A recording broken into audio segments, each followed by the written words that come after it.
아멘.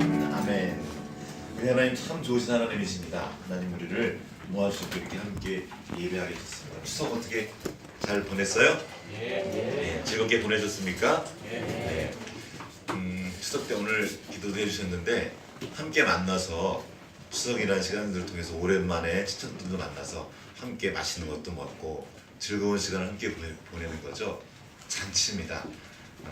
최근 추석에 대한 여러 가지 얘기를 하려면 너무 길어지니까 짧게 좀 나누면, 사실 추석은 노는 날이었어요. 쉽게 말하면 노는데 혼자 놀지 않고 함께 모여서 놀았던 거예요. 그래서 놀라니까 먹어야 되고, 그래서 맛있는 음식도 함께 이렇게 놀았던 건데, 이것이 너무 제도화되면서 차례를 지키고 뭐 이렇게 법 같은 거를 지키게 만들면서 점점 추석이 힘든 날이 되었습니다. 사실은 그렇지 않았어요. 지금 근대에 들어와서 이렇게 점점점 이 절차가 더 복잡해졌어요. 원래는 그렇게 복잡하지 않았습니다. 공자님도 원래 그렇게 그 추석 차례 순서를 만든 게 아니에요. 공자님이 한국에서 그렇게 된 겁니다. 그러니까 원래 양반은 10% 미만이었습니다. 몇 명 안 됐어요. 아주 극소수가 양반이었는데, 해방이 되면서 너도 나도 양반을 주고 샀고 양반이 많아졌어요. 그래서 70~80% 이상이 양반이 된 거예요. 그러는 과정에 제사를 드려야 된다는데, 양반은 그전에는 그런 거 없었어요. 그냥 놀았습니다. 그런데 알아요, 몰라요? 몰라요. 그래서 그걸 급하게 만들고 남들이 하는 걸 따라 하다가 보고 더 열심히 지키게 된 거예요. 그러다가 이 절차가 너무 복잡해졌어요. 그래서 못 즐겨요. 원래는 즐기는 날, 잔칫날이었다는 걸 기억하고, 그러면은 오늘 주일 드린 예배는 어떨까요? 하나님을 믿는 하나님의 자녀들이 이렇게 함께 모여서 함께 말씀을 먹고 함께 즐거워하는 잔칫날입니다. 구약 성경에 보면, 레위기나 그런 데 보면 하나님의 말씀이 있는데 이런 말씀이 있어요. 너희들 내 앞에서 먹고 함께 즐겨라, 이렇게 나와 있는 거예요. 우리가 하나님 앞에서 함께 모여서 즐거워하는 날입니다. 물론 여러 사람이 함께 모였기 때문에 마음대로 즐기다 보면 어떻게 돼요? 서로 다치는 일들이 있으니까 이렇게 어떤 선들을 그어주셨습니다. 그 큰 선 안에서 함께 즐기는 날이 오늘 주일입니다. 잔칫날이에요. 자, 한번 우리 옆에 사람하고 얘기합시다. 오늘은 잔칫날이래요. 네, 다시. 오늘은 잔칫날이래요. 그렇게 친구들도 함께 모여서 노래하는 겁니다. 잔치가 있으면 노래가 있죠. 찬양을 하는 건데, 우리끼리만 한 것이 아니라 우리에게 이 좋은 것을 주신 하나님께 감사하고 하나님을 찬양하는데 마음껏 하는 거예요. 그래서 그냥 오늘 노래 하나보다 하는 게 아니라, 찬양할 때는 열심히 즐겁게, 또 박수 칠 수 있으면 박수 쳐가면서 그렇게 찬양도 하는 겁니다.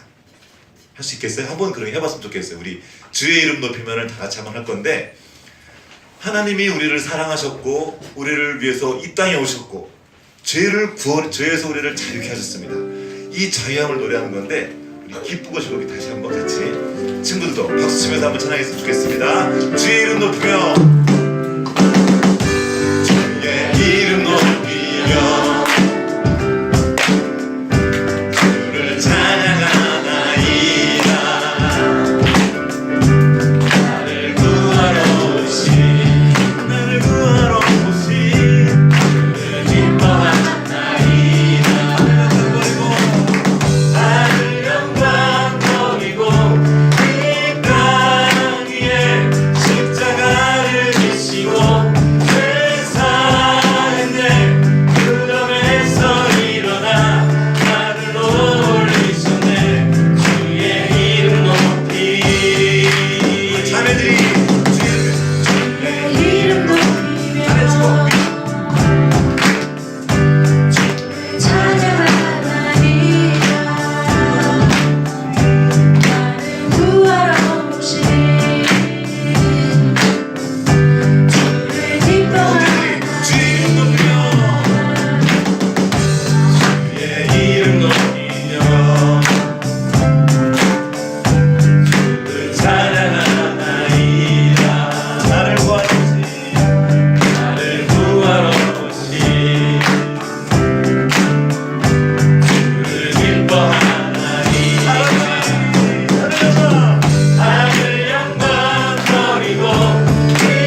우리가 찬양할 때는 온 마음과 뜻과 힘을 다해서 찬양하는 겁니다. 이렇게 함께 찬양하면서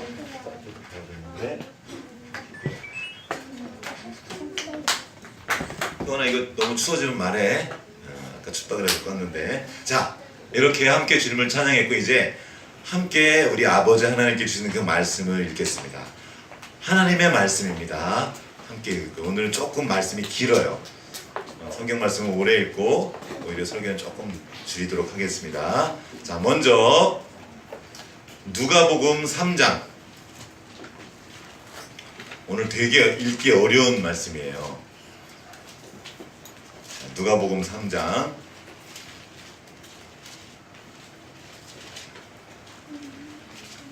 23절. 조금 긴데 긴 시간들 한번 한번 같이 읽어보도록 하겠습니다. 자, 우리 처음에는 남자분들이 형제들이 읽고 두 번째는 자매들이 읽겠습니다. 여기 글씨를 아직 못 읽는 친구들은 잘 들어봐요.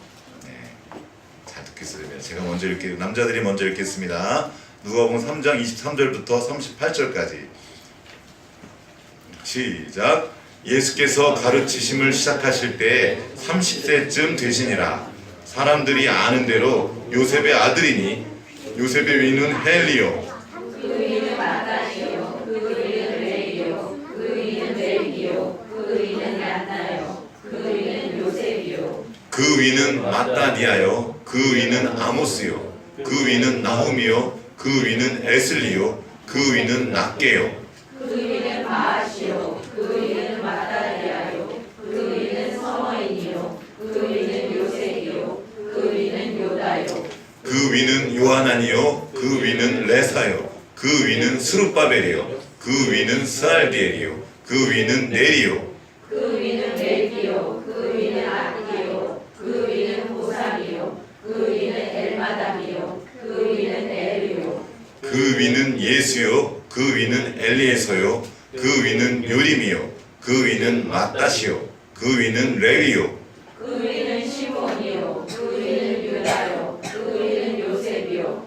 그 위는 요남이요 그 위는 엘리야김이요 그 위는 멜레아요 그 위는 맨나요 그 위는 마따디아요 그 위는 나단이요 그 위는 다윗이요 그 위는 이세요 그 위는 오벳이요 그 위는 보아스요 그 위는 살몬이요 그 위는 나손이요 그 위는 아비나답이요 그 위는 아니요 그 위는 헤스론이요 그 위는 베레스요 그 위는 유다요 그 위는 야곱이요 그 위는 이삭이요 그 위는 아브라함이요 그 위는 베라요 그 위는 나홀이요 그 위는 수룩이요 그 위는 루우요 그 위는 벨렉이요 그 위는 헤버요 그 위는 살라요 그 위는 가이난이요 그 위는 아박사시요 그 위는 셈이요 그 위는 노아요 그 위는 레멕이요 그 위는 무드셀라요 그 위는 에녹이요 그 위는 야렛이요 그 위는 마할랄렐이요 그 위는 가이난이요 그 위는 에노스요 그 위는 셋이요 그 위는 아담이요 그 위는 하나님이시니라. 아멘. 오늘 이거만 읽겠습니다. 자, 여기 지금 아주 특별한 말이 나오죠. 고3이 나옵니다. 고3. 성경에 고3이 있다는 걸 여러분 모르셨죠? 성경에 고3이 나옵니다. 자, 아주 중요하죠. 고3. 그리고 이 지금 긴 말씀을 읽었는데 가장 중요한 말이 뭘까요? 여기서. 예? 그이는 하나님이 좋습니다. 그이는 하나님이 맞아요. 그런데 제일 많이 반복된 말은 뭐죠? 뭐? 그 위는이 무슨 말이에요? 그 위는 위란 말이에요. 위. 자, 그 위가 있는데 그 위는 너무 중요한 말입니다. 오늘날 이 시대가 어려운 건 뭐냐면 위를 몰라요. 위를 모르니까 어려움이 많이 생깁니다. 젊은 친구들이 어릴 때부터 이렇게 3세 때부터 누리과정을 시작하는데 얘네들은 나이별로 끊습니다. 그러니까 유치원부터 가면 형님들이랑 같이 할 일이 별로 없어요. 그냥 또래 친구들만 있어요. 4세, 5세, 6세 학교에 가도 학년별로, 나이별로. 자기들끼리 또래 문화가 발달되면 되지만 아래 위를 모릅니다. 옛날에는 위가 있었어요. 마을에서 놀러면 형님들한테 잘 보여야 돼. 언니들한테 잘 보여야 돼요. 함부로 까불다가 큰일 납니다. 혼나에 따라가서 고무줄 놀이를 해도 형님 동생이 있습니다. 그래서 위를 알아서 위의 눈치를 봤어요. 그리고 어느 곳을 가든지 위에 계신 분들이 있어서 그분들을 함께 살피고 함께 살면서 질서를 배웠습니다. 위만 있으면 안 돼요. 위에 사람만 있으면 안 됩니다. 물론 수평도 필요합니다. 이 수평과 수직이 잘 조화를 이뤄야 내가 오늘 어딘지 알 수 있습니다. 건홍야 좀 들어봐. 균형을 잡아야 돼요. 내가 어디 있는지 알려면 이 인생의 좌표를 알아야 돼요. 내가 살아가는 이 시대를 알아야 되고 내가 어떤 역사를 가지고 왔는지 알지 못하면 우리는 내가 앞으로 어디 가야 될지 알지 못합니다. 오늘 이 시대의 어려움은 그 위를 모르는 거예요. 그 위. 오늘 이번에 추석 때 모여서 왜 모입니까? 내가 어떻게 왔는지 알게 되는 거예요. 우리의 조상들이 어떤 조상이 있는지. 산소에도 갔다 왔죠? 산소에 갔다 왔던 친구 있어, 아이들? 산소에 갔다 온 사람 별로 없나? 산소에도 갔다 오고 가족들이 모이는데 왜 갑니까? 내가 어디서부터 왔는지 우리의 조상이 누군지 보는 거예요. 더 중요한 것은 그 조상은 그럼 어디서 왔냐는 거예요. 지금 이 누가는 마태복음 1장에 보면 아담부터 아래로 쭉 내려옵니다. 그런데 이 누가는 거꾸로 예수님부터 거슬러 올라가요. 예수님의 족보인데 쭉 거슬러 그 위는 누군데 그 위는 쭉 올라가다가 맨 끝에 누가 나와요? 맨 마지막에 그 위는 하나님이다. 무슨 말이에요? 예수님이 하나님의 자녀란 말입니다. 더 나아가서 예수님 말고 예수님의 아버지 요셉은 부자였을까요? 가난한 사람이었을까요? 가난한 사람이었습니다. 아주 가난한 저쪽 갈릴리 시골 촌구석에 살던 그런 가난한 사람이었었어요. 아무도 알지 못하는 그 요셉도 결국 누구의 자녀라고요? 하나님의 자녀랍니다. 이 누가는 가난한 사람, 그때 당시에 사람 취급 못 받던 여자들, 고아들, 어린아이들, 과부, 또 이방인들의 관심이 많았던 사람입니다. 자, 그 위를 계속 따라 올라가다 보면 결국 누가 나옵니까? 하나님이 나옵니다. 무슨 말입니까? 그가 누구든 그가 사람이라면 그는 하나님으로부터 말미암은 존재라는 겁니다. 귀한 존재라는 거예요. 그거를 까먹고 지내는 겁니다. 누가가 다시 한번 기록했습니다. 네가 누군지 아냐? 너는 하나님의 자손이다. 하나님이 너를 창조하셨고 하나님이 너를 새롭게 했다. 근데 이스라엘 백성들이 그걸 까먹은 거예요. 잊어버린 거예요. 우리는 원래 하나님의 자녀가 될 수 없었던 우리를 예수님을 통해 다시 한번 하나님의 자녀로 만드셨고 너희가 바로 그 하나님의 자손이다. 예수 그리스도를 통해서 하나님의 자녀가 된 하나님의 자녀임을 다시 한번 여기 지금 증거로 내보여주고 있는 겁니다. 근데 우리가 그걸 까먹고 지내요. 이번에 추석 기간을 보내면서 했던 방송들에서 영화를 좀 보여주는데 그 중에 하나가 뿌리입니다. 그 뿌리는 저쪽 미국에서 아프리카 흑인들을 잡아온 그 얘기예요. 그 흑인들의 역사들을 다룬 영화 뿌리예요. 그리고 이 영화 얘기를 하기 전에 영화 하나 얘기를 더 하려고 합니다. 그 영화의 제목은 노예 12년이라는 영화입니다. 혹시 보신 분 있을지 모르겠어요. 1840년대, 1860년대에 그 남북전쟁이 일어납니다. 그러니까 한 20년 정도 전에 1840년대 그때는 북쪽은 흑인들도 자유가 있었어요. 링컨 대통령이 와가지고 북쪽에 흑인들에게 자유를 선포했고 남쪽은 아직도 노예가 있었습니다. 그런데 1840년쯤 지나서 그때 흑인 노예를 수입하는 걸 금지하게 됩니다. 흑인들을 아프리카에서 못 데려오는 거예요. 그러니까 이 남쪽에 있던 사람들이 북쪽으로 가서 북쪽에 있는 자유인인 흑인을 납치해다가 남쪽으로 데려가는 거예요. 그때 솔로몬 요셉이라는 음악가가 있어요. 뉴욕에 사는 흑인이었는데 자유롭게 음악 활동을 하는 음악가를 남쪽에 있는 어떤 노예 상인이 가서 잡아옵니다. 그리고 노예로 팔아버리는 거예요. 근데 이 솔로몬 요셉이라는 사람은 내가 자연인입니까? 노예입니까? 자연인이죠. 근데 노예로 팔려하니까 사람들이 노예 취급을 하니까 이 사람이 아니라고, 나는 자연이라고, 뭔가 잘못됐다고 계속 말하는 거예요. 그에게 이름을 지어줍니다. 다른 이름 하나 지어주는데 그 이름이 펠립이란 이름을 지어줘요. 너는 이제부터 펠립이야. 그러니까 아니라고, 나는 노섭이라고, 솔로몬 노섭이 내 이름이다. 그렇게 말해도 그 사람들은 넌 웃기지만 너는 노예, 그 사람 이름을 계속 바꿔서 불러. 노예의 이름으로 부릅니다. 그렇게 12년 동안 노예로 생활을 하다가 결국에는 자유를 찾아와요.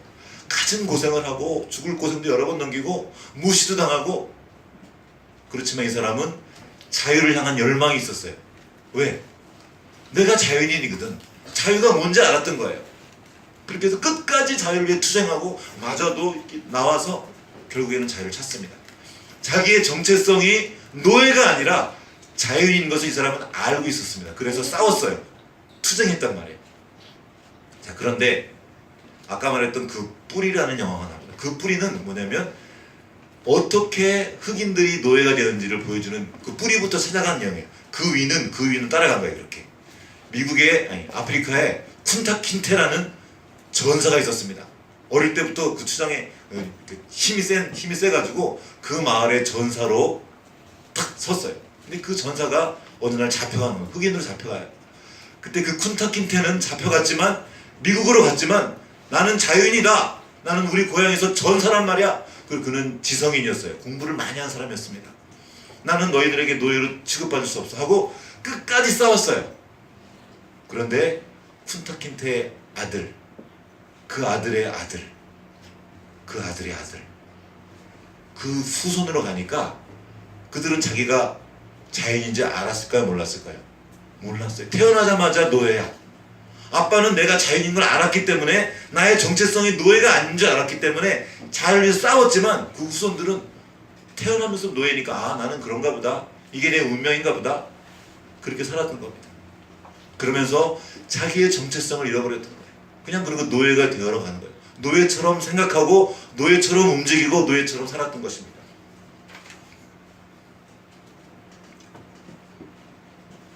우리나라도 우리나라의 정체성을 잃어버렸던 때가 있었습니다. 일본이 우리나라를 쳐들어왔고 약 36년 동안 우리나라를 지배하는 동안 우리의 생각이 바뀌었어요. 일본 사람들이 와서 한 일이 뭐였냐면, 우리 와서 보니까 우리 민족의 문화가 어때요? 멋있어요? 안 멋있어요? 너무 멋있고 너무 훌륭한 거예요. 일본의 문화를 전해준 나라가 바로 우리나라입니다. 점령해봤더니 너무나 아름답고 훌륭한 게 많아요. 그랬더니 일본 사람들이 한 게 뭐냐면 거짓말을 심어놓은 거예요. 야, 너희들은 둘만 만나면 싸워. 니들이 얼마나 별 볼 일 없는지 아냐? 너희들은 야만인이야. 우리가 너희를 근대화시켜줄게. 내가 너희를 문명화시켜줄게. 내가 너희를 해방시켜줄게. 그 무지와 그 야만에서 우리가 너희를 해방시켜줄게 하고 우리에게 거짓말을 하기 시작했습니다. 우리나라의 문화를 바꾸고 역사를 바꾸게 써서 우리가 마치 정말 그렇게 별 볼 일 없는 존재인 것처럼 계속 우리를 세뇌시켰습니다. 우리 원래 전통부터 있던 서당이나 아름다운 그런 모든 문화들을 다 치워버리고 학교로 몰아넣고 다 모아놓고 거기다가 너희들은 황제를, 일본의 황제를 섬겨야 되는 그런 족속이야. 너희들끼리 놔두면 너희들은 서로 싸워. 안 돼, 너희 안 돼. 이거를 계속 우리에게 심어줬습니다. 거짓말이죠. 그렇게 30년을 보내자 사람들이 그렇게 돼버린 거예요. 너무나 많은 사람들이 이 식민지의 그 생각에 쩌들게 되었습니다. 아, 일본은 훌륭하고 우리는 별로구나. 우리는 만나면 싸우는 존재구나. 우리는 계약가 필요하구나. 그러나 정말 일본이 했던 그들이 훌륭했던 것입니까? 그들은 제국주의였고, 이 제국주의의 뒤에는 약육강식의 유물론적인 사고방식이 있습니다. 인간을 인간답게 보지 못하는 그런 사고방식이 들어있는 거예요. 우리에게 있던 것이 훨씬 더 아름답고 좋았단 말입니다. 그런데 잊어버린 거예요. 불과 30년 만에. 너무나 많이 노예 근성, 이렇게 노예처럼 식민지의 백성처럼 살아갔던 겁니다. 그리고 우리 뇌리 속에 거짓처럼 박혀버립니다. 세뇌당한 거죠. 지금도 우리는 그것을 회복해가고 있습니다. 아, 우리는 그런 민족이 아니다. 얼마나 아름답고 풍성한 것들을 많이 가지고 있는 민족인지, 우리가 누군지 우리가 어떤 민족인지 잊어버리자 막 살게 됩니다. 그냥 돈만 있으면 되는 거예요. 짧은 시간 경제개발 5개년 계획 빠르게 근대화되어 가면서 우리의 생각을 잃어버렸어요. 우리가 누구인지, 얼마나 존엄한 존재인지, 얼마나 서로 사랑하고 아끼는 민족인지 잊어버리고 막 살게 됩니다. 그래서 어글리 코리안이라는 말이 생겼어요. 아무렇게나 막 하는 거예요. 그렇게 할 수 없다는 거죠. 내가 누구인지 알면, 내가 누구인지 잃어버리면 막 행동하게 됩니다. 내가 어떤 존재인지 모르면 함부로 말하게 되고 함부로 행동하는 거죠. 나를 바꾸려고 하지 않습니다. 그냥 되는 대로 살려고 합니다. 그냥 사는 거지 뭐. 지금 잘 먹으면 됐지 뭐. 배 안 고프면 되는 거 아니야. 다시 한번 성경으로 돌아가 봅니다. 불과 30년 만에 우리의 생각들이 굉장히 많이 바뀌었습니다. 그런데 400년 넘게 노예로 지냈던 사람들이 있어요. 바로 히브리 민족입니다. 아브라함의 자손 중에 야곱이 있었고, 야곱의 자손 70여 명이 애굽으로 갑니다. 처음에는 노예가 아니었습니다. 자연인이었어요. 그 애굽 중에서 가장 좋은 땅에서 잘 살고 있던 그런 훌륭한 자연인이었는데, 나중에 이들을 모르는 애굽 왕이 태어나자 이들이 너무 힘이 세고 너무 똑똑하니까, 너무 빨리 왕성해지니까 이들을 노예로 만들어 버렸습니다. 그리고 거의 400년 동안이나 부려먹어요. 처음에는 그런 줄 몰랐는데 계속 노예로 살면서 보니까 노예처럼 돼버렸어요. 근데 그들이 원래 어떤 민족입니까? 하나님을 섬기는 민족이었어요. 하나님을 아버지로 모신 민족이었습니다. 하나님이 그들을 애굽에서 건지셔서 광야로 인도하셨어요. 그리고 그곳에 하신 일이 뭐냐면, 너희는 그냥 노예가 아니야. 너희는 내 백성이야. 내가 너희를 불렀고 내가 너희를 만들었어. 너희는 나의 형상을 따라 지음받은 하나님의 자녀야 라고 계속 가르쳐 주신 겁니다. 말씀을 주신 겁니다. 이 말씀이 그들에게 들어가자 다시 그들이 살아나기 시작합니다. 시간이 걸렸어요. 그렇지만 그들이 점점 회복되기 시작합니다. 말씀만 주신 것이 아니고 그들에게 새로운 먹거리를 주셨습니다. 이전에는 애굽의 먹거리를 먹고 살았지만 이제 만나라는 하나님이 주시는 하나님의 양식으로 먹고 사는 법을 배워갔습니다. 그리고 삶의 습관도 바꿨어요. 하루아침에 습관이 바뀌지 않습니다. 광야에서 그냥 노예로 살아가는 것이 아니라, 오합지졸로 살아가는 것이 아니라 하나님의 군대로 살아가는 생활 방식을 배웠습니다. 생활 습관을 새롭게 한 거죠. 그렇게 그들은 새로워졌습니다. 말씀을 듣고 만나를 먹고 광야 생활을 통해서 하나님의 군대로 변모되어 갔습니다. 근데 그들이 또 하나님을 잃어버린 거예요. 말씀 때문에 새롭게 되었다가 조금만 괜찮아지면 다시 옛날로 돌아가는 거예요. 또 하나님을 버리고. 근데 그들은 살아남고 또 하나님이 그들을 찾아가셔서 말씀으로 그들을 인도해 주셨습니다. 그들이 다 잃어버려도 하나 잃어버리지 않은 건 뭐냐면 말씀. 성경을 지킨 거예요. 그 위는 지금은 비록 내가 여기 노예로 있지만 우리의 조상은 하나님이 만드신 거고 나는 그 하나님의 자녀이다. 외국 사람이 쳐들어와도 결국 나는 하나님의 자녀이다. 그리고 바벨론에서 들어가서 거기서 성경을 다시 한번 편집했거든요. 우리는 지금 비록 바벨론의 포로로 있지만 우리는 그냥 노예가 아니다. 우리의 조상은 하나님이시다. 하나님이 우리의 아버지시다. 이것들을 다시 한번 말해는 겁니다. 이게 역대상합니다. 우리가 누구인지 살폈던 거예요. 이스라엘 민족이 저쪽 변방에 있는 작은 나라였을 때 히타이트 민족이라고 혹시 아십니까? 히타이트족 배웠을 거예요. 햇사람이라는 나라의 성경, 햇사람, 히타이트 족속. 그때 히타이트 족속은 그 지중해를 다 휩쓸었던 거대한 민족이었습니다. 힘이 엄청 셌어요. 철기 문화를 가지고 와가지고 그때 당시 최고의 문명을 자랑했던 민족이 히타이트족입니다. 근데 지금 히타이트족이 어디 있는지 아십니까? 없어요. 지구상에서 아예 사라졌습니다. 히타이트 민족 자체가. 근데 유대인은요, 가는 곳마다 있어요. 가는 곳마다 정치, 경제, 교육과 문화를 이렇게 이끌고 있는 그런 위치에 있습니다. 그러면 유대인들이 잘나서입니까? 그들에게 있는 DNA가 특별해서입니까? 아니에요. 아니에요. 하나님께서 그들에게 줬던 이 말씀을 그들은 이 성경을 버리지 않고 있었던 거예요. 오늘 우리가 살아가는 이 방식은 무엇이어야 됩니까? 그들이 잊어버리지 않았던 거는 나는 하나님의 자녀다. 까먹었다가도 세상 즐거움 때문에 까먹었다가도 다시 고난이 오고 아픔이 오면 기억하는 겁니다. 내가 하나님의 자녀구나. 내가 그냥 여기 있는 것이 아니구나. 오늘 찬양 중에 있었죠. 하나님이 내 인생에 의미를 부어주셨고 내가 살아갈 삶의 방향은 이것이구나 하고 말씀을 통해 깨달을 수 있던 것입니다. 이스라엘 백성들이 그렇게 성경으로 인해서 그 오랜 시간 동안 역사를 이어왔음에도 불구하고 그들이 여전히 해결 못했던 것이 있어요. 여전히 넘어지고 여전히 하나님을 버렸던 겁니다. 그렇게 400년 동안 선지자가 오지 않았습니다. 더 이상 말씀을 아무도 다시 한번 말해주지 않는 거예요. 그래서 그들은 절망 가운데 있었어요. 어떻게 될지 모르고 있었습니다. 그때 예수 그리스도께서 직접 이 땅에 오신 겁니다.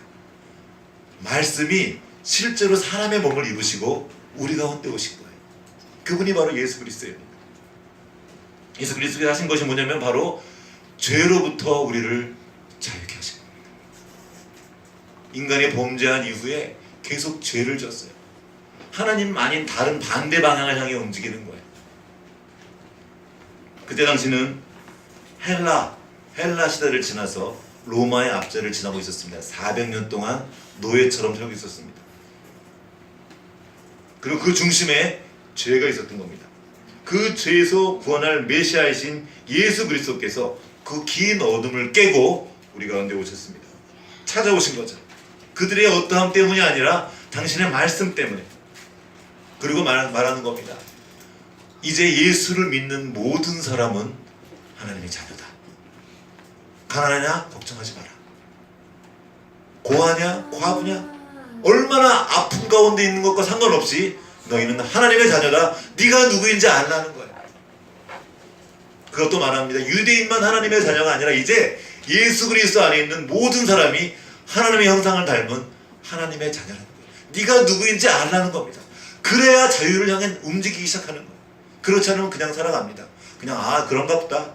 노예이면서도 그게 이상하지 않아요. 노예들은 그렇게 살았던 거예요. 내가 노예인데 그냥 그렇게 살아가는 거예요. 지금도 수많은 사람들이 노예로 살아갑니다. 노예이지만 노예에 대한 개념이 없어요. 성공의 노예입니다. 성공해야지만 잘 그걸 따라가는 거예요. 입시의 노예죠. 대학의 노예가 됐어요. 대학의 그 이름. 그리고 돈의 노예가 되었습니다.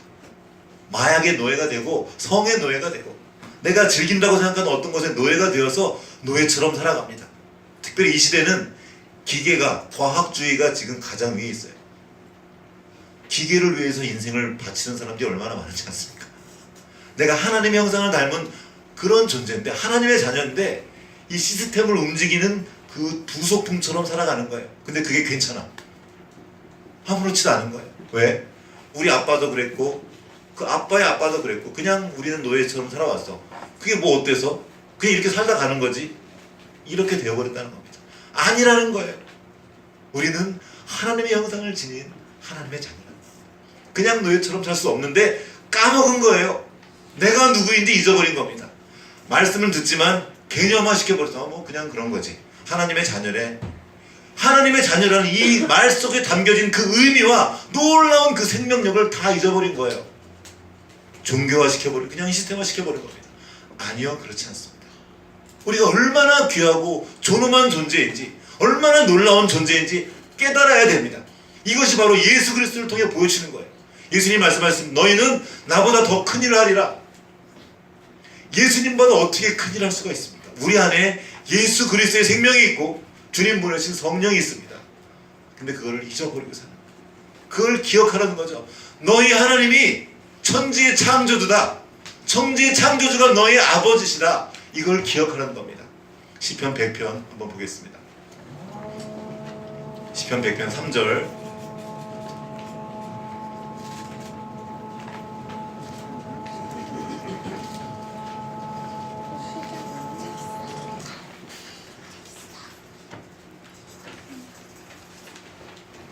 같이 읽어보겠습니다. 시편 100편 3절 시작. 여호와가 우리 하나님이신 줄을 너희는 알지어다. 그는 우리를 지으시니요 우리는 그의 것이니 그의 백성이요 그의 기르시는 양이로다. 우리 친구들이 한번 따라 읽어보겠습니다. 여호와가 우리 하나님이신 줄을 너희는 알지어다.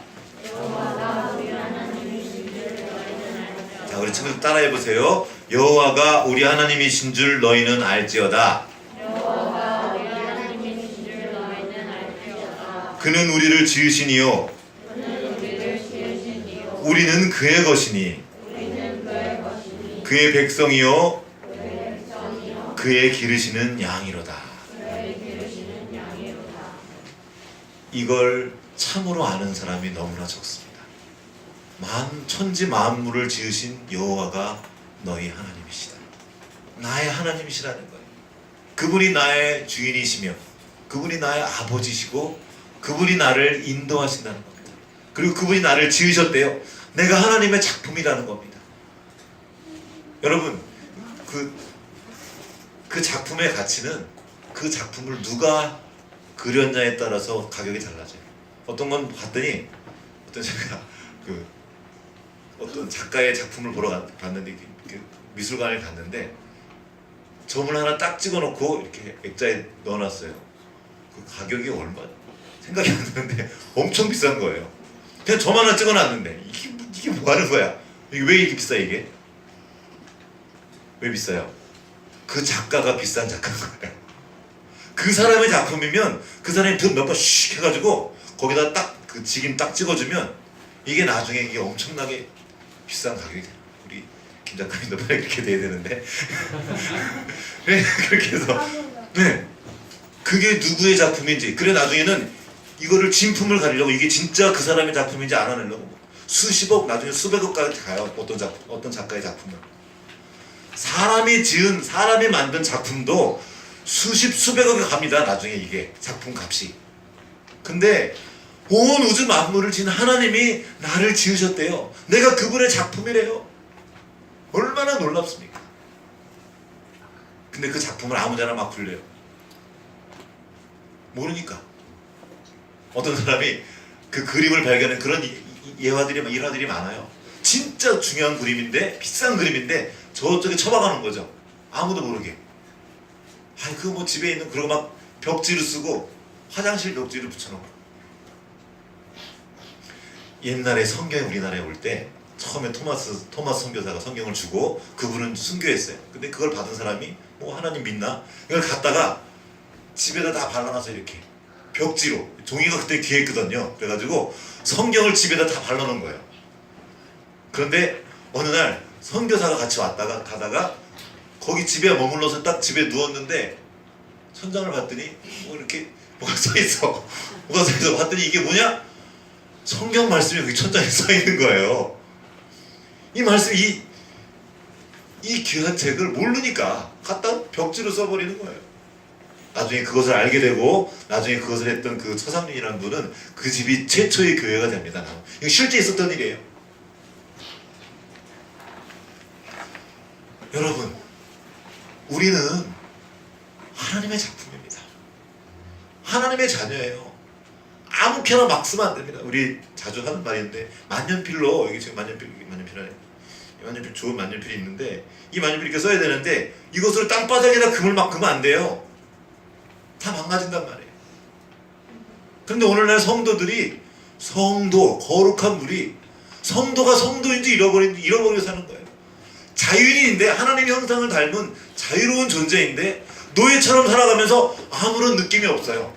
괜찮아요. 그게 안 괜찮다는 거예요. 우리를 자유인으로 만드신 하나님은 속이 터지는 겁니다. 야, 넌 내 자녀란 말이야. 넌 내 자식이야. 거기서 그러고 있으면 안 돼. 거기 똥물 같은 데서 거기서 막 휘젓고 다니면 안 된단 말이야. 그렇게 하나님이 말씀해주고 계십니다. 넌 내 자녀고 내 백성인데 너 왜 거기 그렇게 있니? 하고 물으시는 겁니다. 여러분, 하나님의 이 질문 앞에 서야 돼요. 너 왜 거기 그러고 있니? 여러분 정말 자유인으로 살아가십니까? 하나님의 자녀답게 살고 계십니까? 그 생명을 풍성히 누리며 살고 계십니까? 이 질문 앞에 서는 이거 다 아는 얘기인데 그냥 아는 얘기가 아니에요. 내가 그렇게 살아내야 되는 거죠. 그렇게 살려고 우리에게 말씀을 주셨고 그렇게 살라고 예수 그리스도께서 이 땅에 오셨으며 우리를 위해 죽으신 겁니다. 그렇게 하나님의 자녀답게 살며 그 열매를 맺으라고 우리에게 성령을 보내주신 거예요. 엄청난 대가를 치르시고 이 새로운 삶을 우리에게 허락해 주신 겁니다. 진리가 너희를 자유케 하리라. 이 진리가 바로 예수 그리스도입니다. 그분이 인격이신 그분이에요. 그냥 규칙을 지키는 것이 아닙니다. 예수 그리스도와 동행하는 것, 진리이신 그분과 함께 교제하며 동행하며 살아가는 거예요. 진리를 따라 산다는 것은 세상 밖으로 나간다는 것이 아닙니다. 이 세상에 살지만 우리를 새롭게 하신 그분 예수 그리스도와 함께 동행하며 그분과의 관계 속으로 들어가서 무엇을 하든지 그분을 따라 하게 되는 겁니다. 그분께 듣는 거예요. 그분께 듣는 거예요. 세상이 하는 말을 듣는 게 아니라, 그들의 거짓말을 듣는 게 아니라 하나님의 말씀을 듣는 겁니다. 마치 일본 사람들이 우리나라에 와서 너희들은 별 볼 일 없어, 너희는 쓸데도 없어, 넌 아무 숫자, 이런 거짓말을 듣는 것이 아니라 너희 그래가지고 뭐 할래? 말씀을 믿는 겁니다. 바벨론에 잡혀갔던 포로들처럼 내가 비록 지금 겉으로는 몸은 묶여있지만 나는 하나님의 자녀다. 우리 아버지는 하나님이사. 바울이 그랬던 거예요. 잡혔어요. 감옥에 잡혔습니다. 그렇지만 나는 하나님의 자녀다. 나는 하나님 안에서 자유한다. 기뻐해라. 감사해라. 항상 기뻐해라. 이 다 감옥에서 한 말씀입니다. 어떻게 그런 말을 할 수 있었습니까? 그는 감옥에 있었지만 사람들이 그의 몸은 가질 수 있었지만 그의 영혼은 가질 수 없었습니다. 이 세상이 우리를 가두려고 합니다. 세상의 가치와 세상의 사상, 편리가 진리를 대신해서 계속 편리하게만 가지만 점점 우리 인생은 불행해져가고 있습니다. 능력은 많아졌어요. 로켓을 달에 보냅니다. 우주에 로켓을 쏘지만 내 안에 있는 이 불만과 아픔들, 이것들은 해결하지 못하는 게 인류가 되었습니다. 나에게 참 평안을 줄 수가 없어요. 오직 주님만이, 사람을 만드신 그분만이 우리에게 참 평안을 주실 수 있고 참 자유를 줄 수 있습니다. 이제 우리는 하나님을 모신 아버지의 자녀로서 살아가는 하나님의 자녀입니다. 어떻게 살아야 되겠습니까? 우리 자녀들에게 무엇을 물려줄 것입니까? 말씀을 물려주는 거예요. 어떻게 해요? 우리 삶을 통과한 말씀. 내 삶에 이 말씀의 열매가 맺혀야 됩니다. 그것은 다름 아닌 예수 그리스도의 인격입니다. 대단한 일을 하는 것이 아니에요. 오늘 지난주 왜 암송구절이었죠. 내가 큰 일과 감당할 수 없는 놀라운 일을 하려고 힘쓰지 않습니다. 세상은 위대한 사람이 되라고 말해요. 성공하라고 말합니다. 큰 일을 하라고 해요. 근데 성경은 그렇게 말하지 않아요. 우리는 큰 일을 하기 오지 않았습니다. 하나님과 관계하고 날마다 그분을 따라 순종하면 돼요. 그러면 하나님이 그 일을 크게 하세요. 다윗은 지금도 추앙받는 놀라운 그런 왕입니다. 대단한 일을 엄청나게 많이 했어요. 근데 그게 다윗의 목적이 아니었습니다. 그는 그냥 하나님과 관계하며 하나님을 따라왔어요. 하나님 안에서 쉬며 하나님을 바랐단 말입니다. 그러자 그의 삶에 엄청난 열매가 맺히는 겁니다. 우리의 목적은 대단한 일을 하는 것이 아니에요. 오늘도 내가 하나님의 자녀임을 알고 자녀답게 살아가는 거예요. 오늘 하루를 내 삶의 자리에서 겸손과 온유의 열매를 맺고 성령의 9가지 열매, 사랑과 희락과 자주, 온유와 절제와 충성, 그 성령의 열매를 맺으며 살아가는 겁니다. 그러면 하나님이 어떤 사람은 다니엘처럼 세우시고 어떤 사람은 요셉처럼 예수님의 부 아버지로 세우시고, 우리 보기에 크고 작건 그건 우리가 보는 거죠.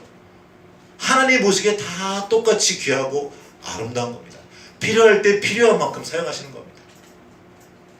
딱 한 가지만 우리는 따르면 됩니다. 하나님의 자녀로서 하나님의 자녀답게 그 품격을 지키고 그렇게 살아가는 거예요. 그럼 하나님께서 우리의 삶을 통해서 역사하시는 겁니다. 우리 몸에 배어있는 옛 습관들이 있습니다. 이것과 싸워야 돼요. 왜요? 우린 노예가 아니니까. 마약을 피던 사람이 그 마약 틈만 나면 마약을 피던 이 습관들을 끊어야 됩니다. 왜요? 우리는 노예가 아니니까. 세상의 정신에 빨려서 그들의 습관들을 하나갔던 모든 악한 습관들을 끊어야 됩니다. 성령께서 그걸 알려주셔요. 그리고 하루아침에 안 되기에 주님을 의지하면서 하는 겁니다. 주님 도와주십시오. 내가 하나님의 자녀인 것을 알도록 도와주십시오. 화를 내는 거예요.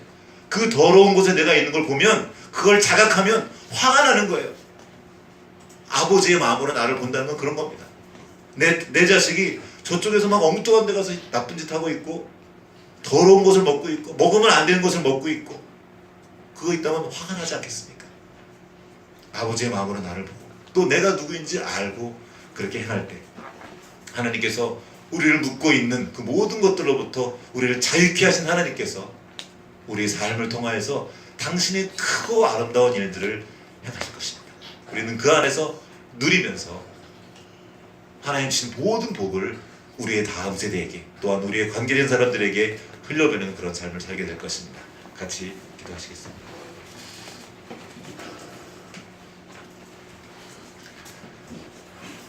우리는 노예가 아닙니다.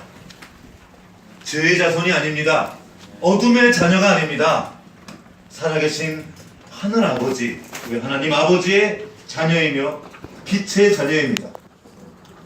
우리의 자녀들을 노예의 자손으로 키울 수 없습니다. 우리의 자녀들을 죄에게 내어줄 수 없고 어둠의 자녀로 아이들을 키울 수 없습니다. 내가 하나님의 자녀이듯이 내가 왕의 자녀이듯이 우리의 자녀도 왕의 자녀입니다. 그렇게 키워야 합니다. 그런데 우리에게 그 방법이 없습니다. 오직 주님의 말씀만이 그 방법입니다. 예수 그리스도의 십자가, 그 십자가만이 우리의 방법입니다. 주여 우리에게 말씀을 담아주십시오. 세상은 우리의 뇌를 계속 지금도 세련시킵니다. 세상의 가치로, 세상의 거짓으로, 그 허망하고 헛된 것으로 우리를 세련시키려고 하지만 그 모든 것이 헛된 것임을 우리로 깨닫도록 도와주십시오.